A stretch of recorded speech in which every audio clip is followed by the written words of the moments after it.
확인을 해보니까 이 사람 완전히 성공한 벤처 사업가야. 그냥 보도 같은 게 굉장히 많아요. 반드시 죽여야 되겠다는 범인의 의지가 보여요. 목적이 있어야 할 거 아니에요.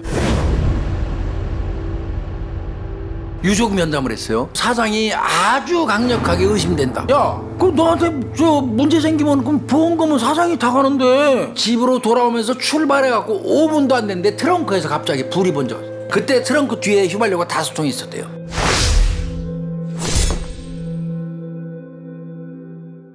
중소기업 네. 여직원 햄머 살인 사건이에요. 2013년 9월 10일 화요일 날 오전 8시경에 서울 강남구 개포동에 있는 한 빌딩 4층에 입주해 있는 네. 숯 전문 업체예요. 숯. 그런데 그 회사의 사무실 옆에 있는 네. 이 물품 창고가 있어요. 물품 창고. 이 물품 창고에서 그 회사 소속돼 있는 여직원이 네. 예, 숨진 채 발견이 된 거예요. 아이고. 이거를 발견한 사람은 청소하는 아주머니. 네. 청소하는 아주머니가 쭉 들어가서 그 창고 청소하다가 자스러진 거지. 그러니까 이 아주머니가 경비원한테 얘기하고 네. 경비원이 112에 신고한 거예요. 거기 관할경찰서가 수서경찰서예요. 바로 현장으로 출동한 거죠. 강력사팀이. 범죄 현장을 이제 한번 가볼게요. 범죄 네. 현장을. 이 여직원 같은 경우는 보니까 직원들을 상대로 해서 물어보니까 9월 10일 날 죽어서 발견되잖아요. 네. 9월 9일 날 분명히 정상 출근한 거 맞아요. 근데 오후에 사라졌어요. 오후에. 사망한 이 여성 같은 경우는 31살 먹은 문모 씨예요. 문모 네, 씨. 네. 이 회사 사장의 비서 겸 격리 업무를 하는 거예요. 직원 숫자는 피해자 포함해서 8명 정도 된대요. 이 피해 여성 같은 경우는 5월 달에 입사했답니다. 9월 10일 날 죽어서 발견됐으니까 한 넉 달. 네. 넉 달 만에 입사한 지 한 넉 달 만에 그 회사 내에서 죽어서 발견된 거예요. 자재 창고에서. 예. 자 시신을 보니까 하늘을 쳐다보는 자세로 누워서 누운 자세 이렇게. 이게 이게 똑바로. 반드시 누운 네. 거죠. 팔다리는 여러 군데 타박이 있어요. 그리고 이제 몸통을 봤더니 네. 몸통에는 절창, 자창이 없고 네. 그러니까 찌르거나 베인 자국이 없어요. 그런데 흐미하게 목 졸린 자국이 보여요. 액살 가능성이 있어 보이는 거예요. 네. 근데 가장 중요한 거는 머리를 살펴봤더니 후두부, 뒤통수라고 그러죠? 네, 네. 후두부가 함몰됐어요. 이게 이제 국가수에서도 직접 사연으로 추정하는 겁니다. 근데 현장에 범행 도구로 또 볼만한 게 없어요. 둔기인 건 명백한데. 그리고 이제 머리에 집중된 공격으로 봐서 반드시 죽여야 되겠다는 범인의 의지가 보여요. 현장 상황을 봤더니 네. 범행 현장이 또 엄청 깨끗해요. 피도 엄청 흘렸어야지 맞거든요. 그런데 이상하리만큼 그 시신이 있는 그 주변에 피가 흐르는 적도 없고 깨끗해요. 이 얘기는 바꿔서 얘기하면 뭡니까? 닦았네요. 싹 닦아낸 거죠. 싹 닦아낸 거. 경찰이 가가지고 누미놀 반응 검사까지 했어요. 네. 그거 깨끗해요. 이상하네. 엄청나게 꼼꼼하게 깔끔하게 닦아냈다고 보이죠. 네, 이게 네. 흐미하게 약간 나오죠. 흐미하게 나온다고 그래도 닦아낸 거를 또 거기다 놔야 되잖아요. 닦아낸 것도 들고 갔어. 이거는 철저하게. 닦은 천조각까지 다 가져갔다. 이건 철저하게 예. 계획범죄. 계획범죄네요. 그렇죠? 이건 분명히 누군가 들고 나갔는데 그 회사의 구조를 보면 네. 그걸 들고 나가는 사람이 안 보일 수가 없어. CCTV에. 그러면 분명히 네. 거기를 출입한 사람 중에 한 사람이 범인인 거예요. 자, 그러면 범인은 왜 그러면 피를 닦았는지도 궁금하잖아. 이거는 바꿔서 얘기하면 일반 침입자의 모습은 아닌 거예요. 아니죠. 뭔가 이게 관계성이 있는 사람으로 추정이 되는 거예요. 그래서 내부인 소행으로 굉장히 그 생각을 많이 한 것 같고요, 경찰이. 그 다음에 이제 이 특징 보면 이게 자재 창고는 그 범행 장소가 밀폐돼 있잖아요. 네, 그렇죠. 네. 피해자가 발견된 장소는 사무실을 통해서 갈 수 있는 물품 보관 창고 중에서도 안쪽에 안쪽. 사무실을 통과해서 그 안쪽으로 들어가야 되는 그런 창고예요. 그 범행 장소로 들어가려면 반드시. CCTV를 피할 수가 없는 예. 그런 구조가 돼 있는 거예요. 그러면 그 출입구 이외에 네네. 유일하게 들어올 수 있는 곳은 창문이에요. 창문. 4층에 옥상에서 줄을 타고 4층으로 들어와서 뛰어들어올 수 있죠. 우리 영화 본 것처럼 그 가능성이 없는 건 아니에요. 그런데 이 경우는 그것도 어렵습니다. 그 이유가 뭐냐면 네네. 자, 우리 창문인데 이렇게 반쯤 여는 창문 있죠, 안에서. 아, 오피스텔 같은 데 있는 창문. 예, 이렇게 밀으면 완전히는 직사각형으로 안 열리고 한 45도 정도로만 열리죠. 이 밑에만 완전히 안 이렇게 열리고 밑에만 쳤거나, 이렇게 예, 예. 사선으로 열려가지고 덮어요, 위에. 비 같은 게 들이쉬지 말라고. 그렇죠, 예. 그런 형태의 창문이에요, 이게. 아, 그럼 사람은 못 어? 들어가겠네요. 그러니까 이 경우는 옥상에서 줄을 타고 내려와갖고 들어오기 자체가 힘들어요. 또 깨진 장은 하나도 없어요. 그럼 깨고 들어온 것도 아니에요. 그리고 그걸 피해서 이렇게 막고 있는 거를 피해서 이렇게 들어온다고 쳐도 요 공간이 안 나와요. 네, 사람이 들어올 좁잖아요. 공간이 안 돼요. 자, 수사 들어갔어요. 네. 가장 먼저 CCTV를 확보하는 게 우선이겠죠. 그렇네요. 네. CCTV도 해서 분석하는 거예요. 띄어서. 네, 자, 그랬더니 시신 발견 전날 9월 9일 날 네. 월요일 날이죠. 네. 오후 1시 30분 네. 사건 현장 그 물품 보관 창고 네. 글로 들어가는 두 사람이 나와요. 누구예요? 누구? 한 사람은 문 씨, 사망한 이 문 씨. 피해자분. 네. 그 다음에 그 다른 한 사람은 사장 김 씨. 그 사람도 31살이에요. 젊네요, 사장이. 사장하고 그 자기 비서하고 둘이서 물품 창고로 들어가요. 그게 CCTV에 나와요. 뭐 들어갈 수는 있죠. 일단. 들어갈 수는 있어요. 네. 자, 그 다음에 얼마 후에 네. 사장이 손에 큰 상자 이걸 들고 나오는 장면이 찍혀요. 그렇게 그 사장이 나오는 장면은 찍혔는데 그 이후에 그 같이 들어간 문 씨가 나오는 장면은 안 찍혔어요. 그리고 시신이 발견되기까지 두 사람 외에 현장으로 들어간 사람이 아무리 눈을 씻고 찾아봐도 없어요. 혹시라도 이 CCTV가 잘못돼서 네. 다른 직원들이 드나들었는지 여부도 물어봤는데 직원들도 하나같이 하는 얘기가 우리는요 네. 9월 9일 날 월요일 날은요 사장하고 문 씨 네. 그 여성하고 둘 빼놓고 우리 나머지는 전부 밖에 외근한 날이었어요 그날. 그럼 바꿔서 얘기하면 그 회사에는 사장하고 그 문 씨 여성 둘밖에 없었던 거예요. 그리고 직원들이 회사에 복귀해서 잠깐 앉아있다가 퇴근할 때까지 어느 누구도 물품 창고에 들어간 적 없고 두 사람을 못 봤대요. 가장 유력한 용의자가 이제 이 김 씨 사장일 수밖에 없는 거예요. 네. 그 사장 이제 불러다 물어봤어요. 그 내용 좀 알아봅시다. 이거 이런 건데 어떻게 된 건가요? 그랬더니 그 비서하고 네. 라벨 붙이는 작업 하다가 나 그날 약속이 두 군데나 있었어요. 바빠서. 네. 그래서 또 그 약속도 두 군데 있고 또 나 여자친구도 있어가지고 예. 여자친구하고 약속도 돼 있어서 자 문양 알아서 해. 그 얘기하고 나는 나와서 그냥 바로 모임에 참석을 했어요. 그러면서 한다는 얘기가 나 나올 때까지만 해도 라벨 잘 붙이고 있었으니까 신변에 아무 문제 없었고 그러니까 내가 나온 이후에 누군가가 침입을 해가지고 해쳤을 수도 있고 아니면 뭐 라벨 작업하는 선반 위에서 뭐가 떨어져 갖고 네. 그거에 의해서 사고로 사망한 게 아닐까요? 이제 이렇게 얘기를 해요. 얘가. 그런데 경찰 입장에서는요. 그러면 다른 침입자가 혹시 CCTV에서 지금 안 나타난 귀신 같은 존재가 들어와서 네. 만약에 그 범행을 했었다면 목적이 있어야 할 거예요. 목적이. 그러니까요. 목적이 왜, 있어야 왜? 되는데 그 사망한 문 씨한테서 뭐를 훔쳐간 거, 그 사무실에 문 씨 소지품을 손댄 거 이런 거 자체가 아무것도 없어요. 그 다음에 사고를 당했다고 치면 떨어진 그 둔기 뭉탁한 그 있어야죠. 현장이 있어야지 맞지. 그럼 이건 사고사도 아니야 이거.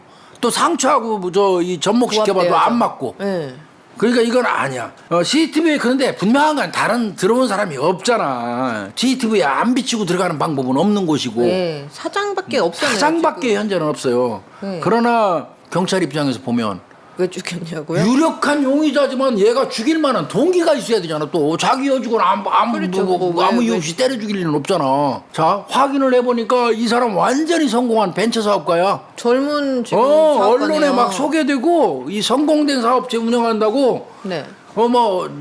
그냥 보도 같은 게 굉장히 많아요. 그러면 일반적으로 그렇게 피상적으로 보이는 모습 말고 네. 여직원하고 사장하고 누가 모르는 우리가 비서 모르는 관계였다고 특별한 하니까. 무슨 관계가 있어서 이게 죽일 만한 이유가 있지 않을까 싶어서 뭐 혹시요, 예. 직원들을 불러다가 또 이제 굉장히 사람 회유해서 관계. 두 사람 그 관계를 좀 조사를 하죠. 혹시 감정 가질 만한 뭐가 있는 무슨 뭐가 두 사람 사이에 있었는지 직원들이 제일 잘 알잖아. 그랬더니 직원들 입에서 하나가 나와요. 뭐예요? 사장 김 씨 자체가 평소에 화를 내는 그런 감정을 드러내는 성격 아니다. 굉장히 차분하고 침착한 사람이고 네. 누구하고 갈등 같은 것도 일으키지 않는 그런 사람이다. 그리고 이 자기 비서 문 씨하고 사이도 굉장히 좋았다. 오히려 그 물어보러 가서 뭔 감정이 있었던 요소가 혹시 생각나는 거 있을까요 하고 물었다가 거꾸로 돼버렸어요. 너무 두 사람 사이가 좋다. 문제가 있을 게 없다. 사상 정말 좋은 사람이다. 침착하고 차분하고 온순한 사람이다. 이런 얘기만 듣고 온 거예요. 그러니까 이제 여기서 띵 했다고 그러더라고. 그래서 이제 경찰이 정말 답답한 그런 상황 속에 있다가 이런 때 이제 그래도 최후의 어떤 그 경찰한테 단서가 되는 사람들은 유족이에요, 유족. 유족 면담을 했어요. 그랬더니 우리 입장에서도 사장이 아주 강력하게 의심된다. 이 문 씨가 생전에 언니한테, 둘째 언니예요, 둘째 언니. 네네. 둘째 언니한테 했던 얘기가 있어요. 어떤 얘기냐면 네. 7월 말경에 이 사장 김 씨가 문 씨한테 복지 차원에서 예. 보험을 들어주려고 한다면서 실비까지 되는 그런 보험, 예. 그 보험을 너 보험 들어줄게. 예. 그러면서 보험 설명을 쫙 하더니 서명하라고 그래서 요구하더라는 거예요. 예. 그 자기가 서명을 했다는 거예요. 예. 그때 서명하기 전에 문 씨가 서명을 좀 망설였대요. 아니 이거 뭐예요? 예. 나 보험 들어주시는 건 좋은데 왜 보험 들어준 걸 이 문 씨가 서명하는 걸 망설였냐면 수령인 수익자 그러니까. 보험 수익자는 사장으로 돼 있는 거요. 이게 뭐예요? 왜 내 보험 들어가지고 사장님이 수익자가 되지? 네. 이런 생각이 들어서 이 문 씨가 서명을 좀 망설였다는 거예요. 망설여지죠. 당연히 네. 망설이지. 망설이니까 사장이 하는 얘기가 야 보험에 가입을 하면 2년 뒤에 퇴사할 때 네. 월급하고 퇴직금 외에도 별도로 2천만 원 더 줄게. 이렇게 자체가 설득을 이상하네. 하더라. 예. 그래서 그러면 나 조만간 퇴직하면 나쁘진 월급 않네. 말고도 2천만 원 얹어준다니까 뭐 안 해줄 것도 없네. 회사가 이게 아마 보험 들어주는 실적 같은 것 때문에 이러는 모양인데 이렇게 생각을 하고 서명을 했다는 거예요. 그런데 저 언니가 그 얘기를 듣고 야, 그 너한테 저 문제 생기면 그럼 보험금은 사장이 다 가는데 그왜 뭐냐 이게 이상하죠. 그게 말이 안 되지 않냐 그랬더니 네. 이 문 씨가 아마 보험 실적이나 아마 사장님이 뭐 이 보험을 많이 들어놓고 보험에서도 대출을 해준다며요. 뭐 보험을 들으면 약간 대출 뭐 이런 게 그 있다고 보험 하죠. 대출도 예. 있다고 그래요. 그리고 보험으로 아마 대출 같은 거 받으려고 그러나 봐. 이렇게 말을 했대요. 이걸 형사들한테 얘기를 해줬어. 그러면 형사 입장에서는 딱 그 듣는 순간 뭐예요? 이게 범행 동기일 수 있는 거죠. 보험제 들고 나서 2, 3주가 지난 8월 17일이에요. 8월 17일. 그러니까 살인 사건이 있는 시점으로 보면 한 3주 전쯤으로 거슬러 올라가는 거예요. 예. 8월 17일 날 한 사건이 있어요. 뭐예요? 그 사건을 이제 경찰이 조사를 했는데 예. 자, 사장 김 씨가 다른 여자 직원하고 예. 뭐 사귀어. 다른 회사 여직원이에요. 네네. 그러면서 동거녀이기도 해요. 그런 여자가 있는데 네. 그 여자하고 청평에 있대. 네. 자기가. 그러면서 전화를 해가지고 문 씨한테 자기 그 청평에서 먹을 때 쓰는 식사에 필요한 어떤 뭐 그 재료 같은 게 있대. 예. 그거하고 이놈이 청평에 보트를 한 3대 갖고 있대요. 보트. 네. 보트에 늘 기름을 내가 그 차에다 준비를 해놨으니까 예. 그거를 가지고 오라고 저 문 씨한테 갖다 달라고 지시를 시킨 해요. 거예요. 예. 지시를 하는데 그때 올 때 반드시 내 차 끌고 와. 지꺼. 그래서 이 문 씨가 사장 차를 타고 청평에 와서 그걸 다 전달을 했어. 예. 전달을 하고 집으로 돌아오는데 청평에서 집으로 돌아오면서 출발해갖고 5분도 안 됐는데 트렁크에서 갑자기 불이 번져. 차에 불이 났단 말이에요. 불이 나버렸어요. 예, 예. 그 원인을 알 수 없는 불이 번져갖고 트렁크 쪽에서 네. 차량이 전소되는 큰 사고가 겪었는데 얼른 빨리 탈출해갖고 화는 면했어요. 그러니까 다치지 문 씨가 한번 3주 전에 큰 사고로 한번 당한 거예요. 어떤 면에서 보면. 그렇네요. 그렇네요. 그리고 이제 국과수에서 이거 이제 전소된 차량 가지고 이제 분석하고 있는데 원인을 못 밝힌 상태에서 계속 그 수사는 이 사건이 나는 당시에도 진행 중에 있었던 겁니다. 네네. 그때 다 트렁크 뒤에 휘발유가 5통이 있었대요. 아 그러니까 그리고 불이 크게 나네요. 차량 뒷좌석에도 휘발유가 2통 있었대요. 그러면 이거는 뭐 불나면 바로. 예. 그 불났다는 얘기는 불씨가 뭔가 있었던 거 얘기 분명히 트렁크 쪽에. 그렇네요. 이거 의심스럽기는 해요. 중요한 거는 증거물 찾기 하고 범행 동기죠. 아까 말씀드린 것처럼. 흉기 이런 거 찾아야죠. 네. 예. 자, 사장이 유력한 용의자인 건 맞아요. 예. 근데 불러다 놓고 CCTV 보여주면서 경찰이 여기 들어간 건 당신하고 둘밖에 없어. 자, 그 이후에 계속 돌려보면서 딴 사람 들어간 거 있어?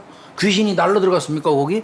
당신밖에 없어. 둘이 들어갔는데 당신은 나오고 그 사람은 죽어서 발견했는데 그럼 누가 귀신이 와서 죽였다는 얘기요. 네. 이런 식으로 이제 압박을 해요. 계속 쪼죠. 이때부터는 묵비권 행사예요. 그 혐의 부인하면서 묵비권 행사하고 버티니까 경찰은 직접 증거 없으니까 사장 그냥 보낼 수밖에. 그래서 이제 경찰이 방향을 좀 바꿉니다.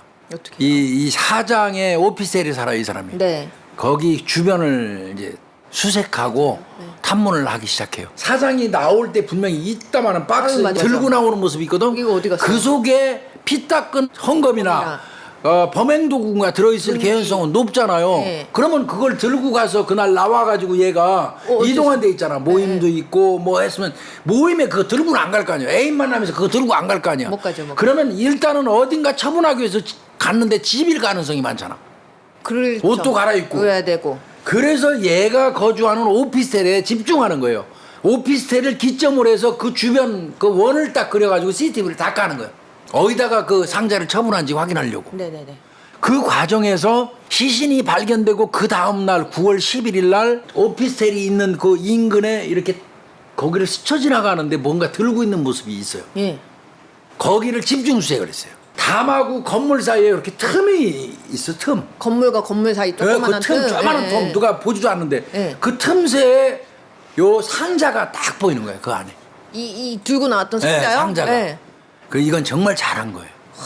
여기 그 상자를 꺼내 가지고 봤더니 예. 맞아요. 거기 그 들고 나갈 때 S 업체 그 회사명이 무슨 숯불 업체 그 네네. 회사명 붙어 있는 상자였거든. 네. 그거 맞아요, 그거. 그거 맞아요. 맞는 거야, 정확하게. 다 들어있었으면 그 열어봤더니 그 안에 비닐에 싼 햄머. 이 손잡이 길이까지 90cm예요. 4kg 이상이에요. 4몇 kg예요. 이따만 철덩어리 붙어 쇳덩어리 붙어 그거 있는. 들어 있고요. 그 당시에 이 사장이 입었던 흰색 와이셔츠. 아, 그다음에 피를 닦은 게 이불이야, 이불. 그래서 싹 닦았네. 피 닦은 이불. 네. 그다음에 검은색 장갑, 피 묻은 장갑. 요게 딱 그 상자 속에 있는 거예요. 그 틈 사이에. 그러면 이건 게임 끝난 거잖아. 네, 네. 이 새끼는 이제 범인이죠. 거기에다가 범행 동기가 될 만한 거 이제 또 확인을 그 다른 팀에서 열심히 이 사장에 대해서 조사를 하다 보니까 예. 이 김가연 놈이 2013년 초에 아버지로부터 이 숯 관련 생활용품 그 생산업체에 이걸 물려받았어요. 얘가 아버지한테 그 회사를 물려받자마자 2개 회사를 더 차려갖고 3개를 만들어요.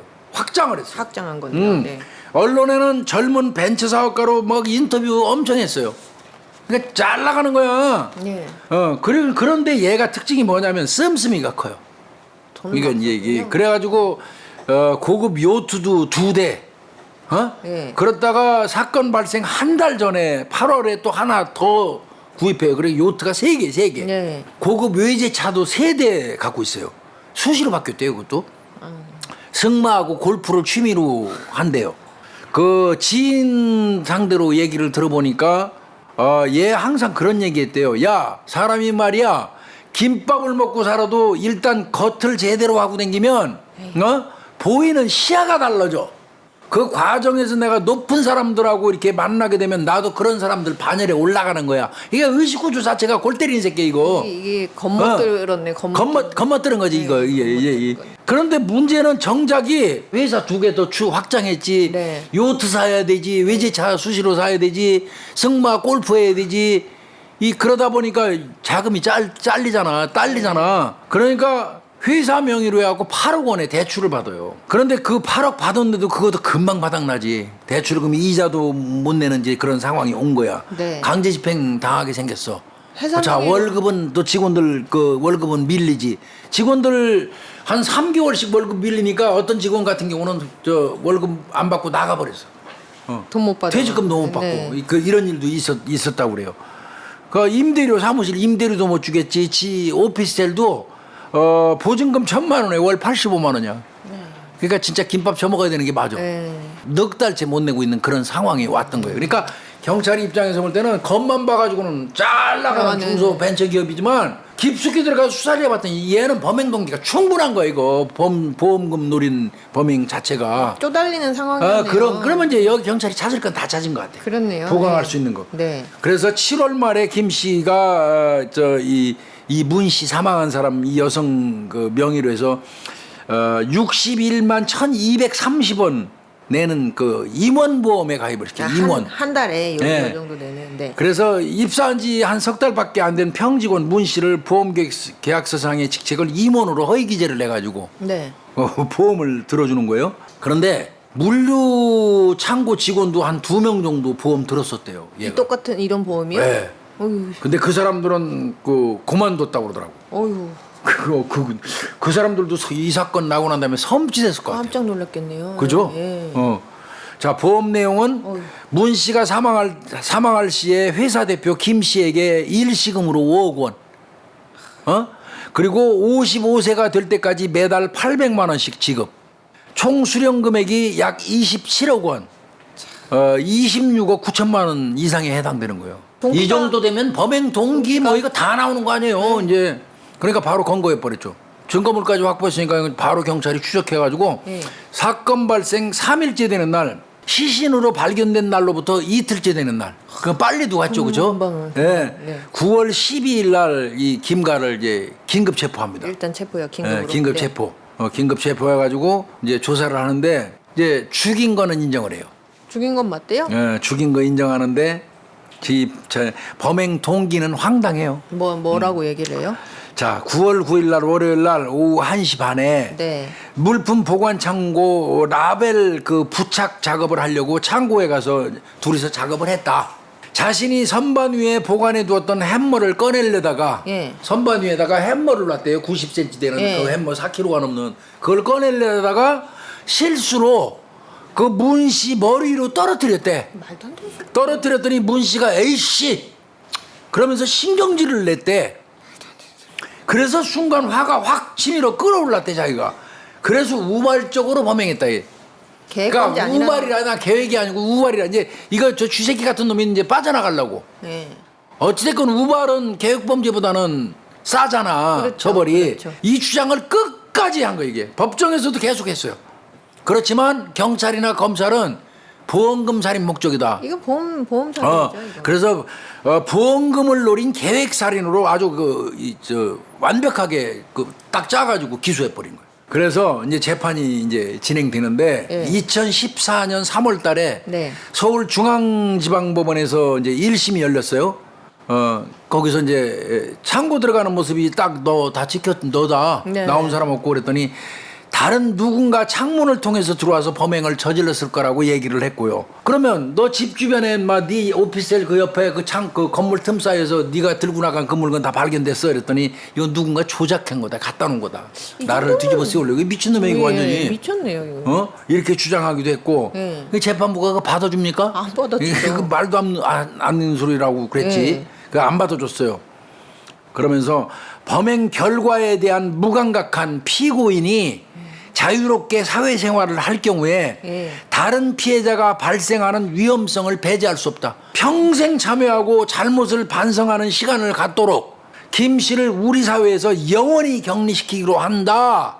넥타이 공장 하려다가 무기징역 선고. 2014년 9월이 됐습니다. 1년 6개월이 지난 다음에 서울고등법원 항소심이 있었어요.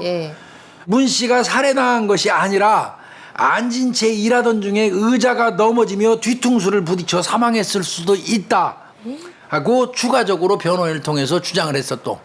이 말같지도 않은 소리를 하는 거예요. 그러니까 재판부가 피해자 복지를 위해 보험에 가입시켰다는 변명으로 범행을 부인하면서도 보험 청구권은 유족에게 양도하지도 않았고 또 지가 술자로 계속 구속된 상태에서도 그 보험 청구권은 끝까지 지가 쥐고 있어.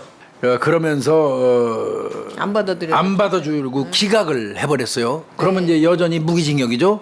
또 상고했죠. 2015년 2월 달이 됐어요. 대법원에서 열린 3심에서 끝까지 이 문 씨는 그 보험 복지를 위해서 들은 거라고 주장을 했지만 그러면서 누군가 증거를 조작했다. 누군가 분명히 창문으로 들어와서 범행한 거다. 의자에 앉아서 작업하다가 사고 당한 거다. 오락가락 그냥 하는 거예요. 오락가락 횡설수설 이 새끼 끝까지.